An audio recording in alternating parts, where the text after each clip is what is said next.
Hello, everybody. Hope you're having a great day. Today I actually have pencil and paper. The reason I'm having pencil and paper is because today was a little rough. Let me say that again. Today was a little rough. And at the same time, as I said before, I'm a teacher. And this is from the teacher side of me. Now, first thing I need to do is acknowledge that, today was rough. Because sometimes we push things off and don't acknowledge it. And when we don't acknowledge it, guess what? It doesn't get better. It just gets worse over time. And then what happens is you get bogged down, you get stressed out, and the issue never gets dealt with, okay? So that's the first thing we want to actually acknowledge. Okay, after I acknowledge the fact that I had a rough day, now what I'm going to do is think about, yeah, the day was rough. Yes, I'm acknowledging it.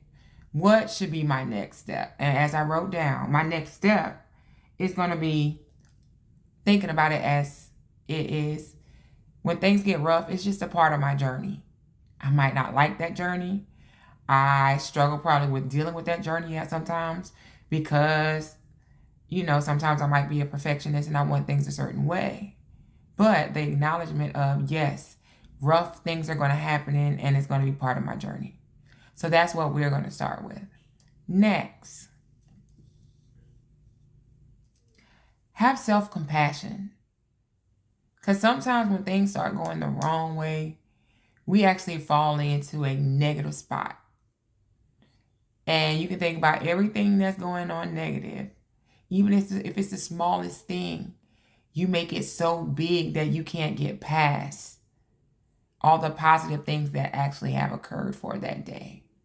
So what we're going to do is have compassion, but at the same time, we got to figure out a way to actually change this negative moment into something positive. After that, we're going to actually set mental boundaries for mental health. For example, I could say it started off with getting some information that we was working really, really hard on, trying to figure out what we can do that's best for the students. While doing that, after doing all this hard work, after taking time to actually be honest, we've been working on this for a couple years. And we're thinking at this point we're getting somewhere, right?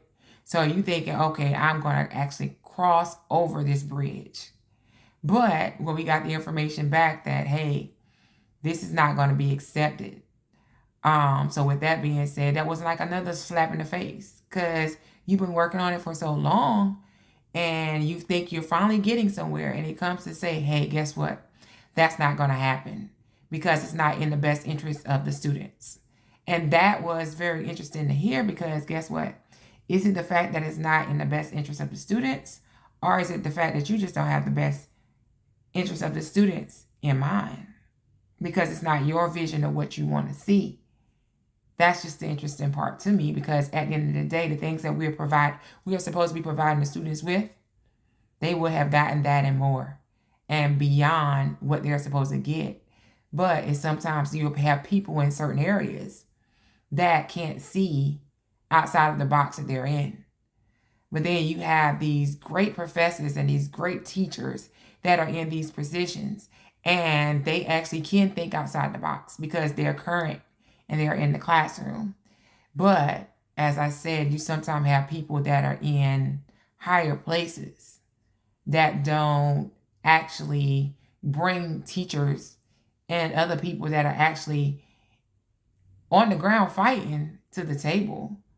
Why? Because you're studying in your box instead of actually making sure you're doing what's best for the kids and your employees. But what I'm noticing is that is not happening. And as everything started to change, I'm noticing it's getting worse and worse every day. That's just, another thing. Okay, the next thing I actually want to look at is network support.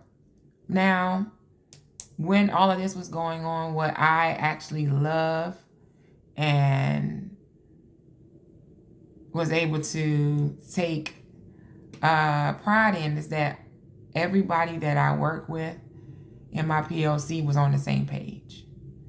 Everybody was like, well, this is the thing that makes more sense. This is actually right. Can you explain to me your reasoning behind your decision that you made? There was no real reasoning or decision. It was just something that they just didn't want to do. So it wasn't really about the kids' best interest. It just was about the fact that sometimes people don't actually want to put in that work to make sure the kids are getting what they need. And that's why teachers have such a hard time staying into this field. Next, small wins. So yes, all of these things happen today, but what we're going to do, we're going to accept the small win. The small win, one of the things with the small win is saying that, guess what? My coworkers and my PLC, we were all on the same page and we were all supporting each other. That's what I love. I love the fact that we get together and we are able to make sure each other are all right, mentally, physically.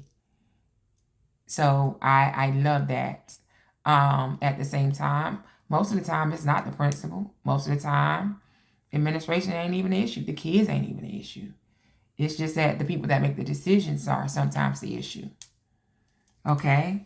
And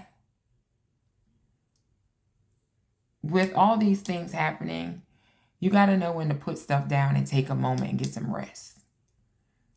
And it's crazy because when things like this happen, it's just make you want to do the bare minimum. It makes you not really want to do your job and just makes you want to think about what's my next step, what's my goal. And I'm going to be very honest. Well, my son is graduating this year. And this was supposed to be my last year. Now I'm sitting here and I'm thinking, because I got some kids that I actually love to death and some that I actually fell in love with, because at the end of the day, I love doing what I do. I love coaching. I love actually working with students. I love just being around, just to be a part of them, to see them grow. I love all of that. But at the same time, what I'm noticing is sometimes that actually is not enough, because you're not able to grow. And sometimes people and things happen that stunt your growth. So with that being said, what is the next step? Now, plan for tomorrow and let go of today. Plan for the tomorrow and let go of today. That's easy said. But it does make plenty of sense. I'm not saying to forget about it.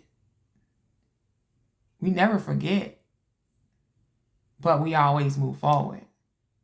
So, what I am going to say again is plan for tomorrow and let go of today. It's easy said, as I said, but when you do that, you are actually going to make a better you. You're actually going to work your plan out and actually figure out, okay, what's my next step? I understand you said, no, this couldn't be done, but how am I still going to let my kids get what they need? And at the same time, make sure they're successful. Any means necessary. Because as an educator, that's what I signed up for. I didn't sign up for politics of education. I signed up for the needs of my students. With that being said, it has been a pleasure. This was just a moment that I needed to get all this information out, because it has been a lot on me. Actually learning to deal with it. And as I told you in the beginning when I started, this was my therapy. So as I said, today was rough. Today was a rough day. But at the same time, with the day being rough, I am still going to get through it. And guess what? I am going to show up tomorrow. And when I show up tomorrow, that's half the battle. Now, when I see my kids and we actually start doing whatever activities and whatever needs to be done, then I have mastered the day. Thank you so very much. Thank you for listening. Stay tuned. Subscribe. We got more great things coming. If you have any feedback or anything that you would like to actually do with input, teachers, I would love to hear what you have to say. Parents, I would also love to hear your input as well. Have a great night.